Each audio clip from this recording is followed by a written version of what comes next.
টিপলে এত লাফালাফির কিছু আছে না। দীর্ঘ ৮ বছর পর সে একটা ন্যাশনাল টি-20-তে তার একটা 50, তারপরে 20টা ইনিংস পরে তার একটা 50। তো তাকে নিয়ে এত এত লাফালাফির কিছু আছে না। তাকে যদি এত আলোচনা সমালোচনা না হইতো তারা নিয়ে, সে দেখা গেছে এই ম্যাচটা ভালো খেলতো না। তো কালকে যে শটগুলো খেলছে, এগুলো কি এত অভিজ্ঞ প্লেয়ারের এগুলো শট, এগুলো তো সব ধরতে গেলে বেশিরভাগ শটে হইলো যাই এই লাভ শট।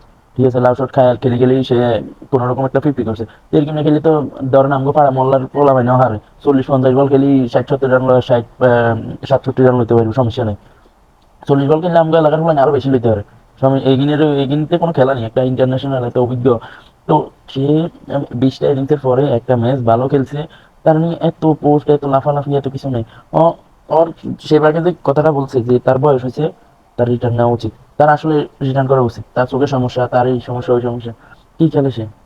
আন্তর্জাতিক প্লেয়ারের আলাদা হইতে হইবে। আপনি পাশের দেশ ইন্ডিয়ার দিকে অনেক কিছু লক্ষ্য করেন, কারণ পাশের দেশে ইন্ডিয়ার খেলা দেখেন আর বাংলাদেশের খেলা দেখেন।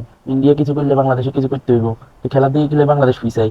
এই যে ভারতের অভিজ্ঞ প্লেয়ার গুলো দেখেন, যেসব অলরাউন্ডার গুলো আছে, এই যে জাডেজা দেন, তারপরে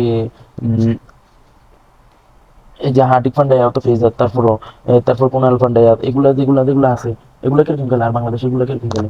এগুলার লগে হারাইতে দিনের ব্যবধান।